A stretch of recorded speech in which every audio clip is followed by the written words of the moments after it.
everyone, and welcome to another episode of Social Conversations. I'm your host Esther, and today I will be joined with Izzul and Erika from the Runaway Company.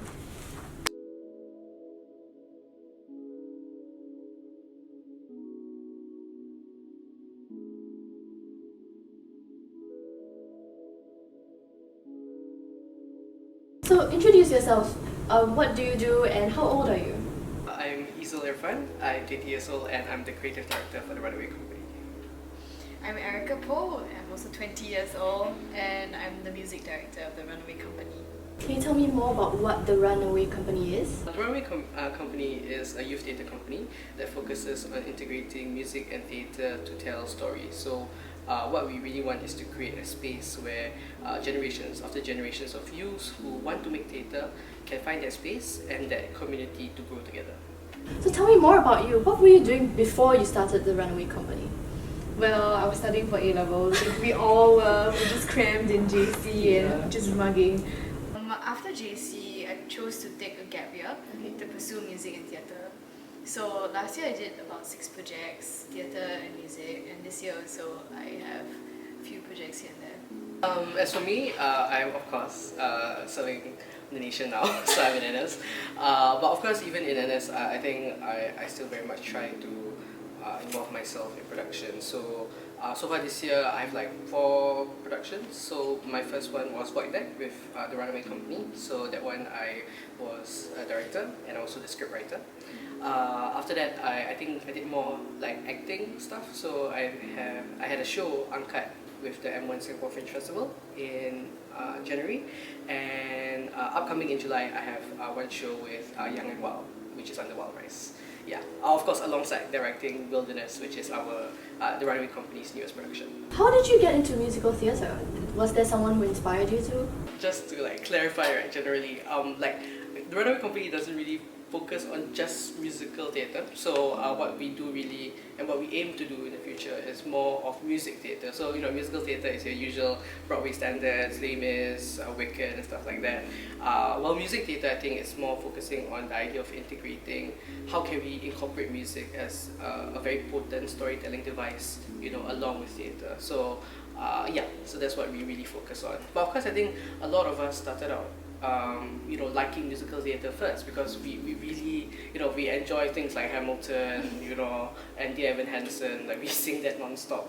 But I think over the years, I think we sort of like recognize that music can play such like a more bigger role than just like being like, songs within a play. So we can actually, incorporate music into like a straight play and we can elevate that into something totally like different. So personally for me, like I think there was a national theatre production in the UK of Jane Eyre which incorporated music beautifully into their storytelling, and locally we had Rosna by The Necessary Stage, directed by Esther Tan, and that was, I think, the first time I saw like music being used in such a visceral way to portray the characters' emotions, and I think that left a huge impact on me, and that's why I think like I wanted to pursue this type of music theatre with the Runaway Company. So who were our influencers and our mentors? So we didn't have any mentors actually, and there was nobody to guide us on this journey, but I'm sure we have individual mentors, but not as a company. As for influencers, we don't have one particular influence or in fact several particular influences, but it's really a combination and a mix of everything that we experience in life and everything that we observe as artists that always goes into our work. So why did you choose the name The Runaway Company? The musical that we staged before we actually became a company was called Runaway, and that was a really good experience for us, and we just really liked the name Runaway. So then we decided, okay, we like the name, we're just going to name our company The Runaway Company. Yeah. There's no like particular deep metaphorical meaning for it, to be honest. Yeah. Your company is entirely led by youth. So why did you choose to start a company like this, entirely youth-led? I think like it wasn't like intentional on our part to actually have like a youth-led company in a sense. I think it was just like, it's just a bunch of us who were very passionate, who were very like into theatre and into music, and we wanted to integrate them, so we decided to, let's just try it out, But I think over time we realized that, having it be youth-led is so important and it's quite special to us, because I think firstly, like there are not a lot of like youth-led companies out there, that provide you a space to sort of like tell your own stories, and that's what we want for like other people as well. We wanted them to be able to come into this community, have a safe space to create theatre, and even like to fail, in a certain sense. So yeah, we felt like it was important to create that space where our voices could be heard, and where we knew that our voices mattered in general. Yeah. When you say youth or young people, what age group are you referring to here? For us, like we go anywhere between like 18 to 30 years old. So most of our participants and our productions, our production crew and actors, they come within the age range. Your productions seem to focus on issues that are related to youth. So why do you think theatre is an effective vehicle to bring light to these issues? Like we clarified earlier, TRC is not only about theatre, it's also about music. So why is music and theatre, why are music and theatre good mediums?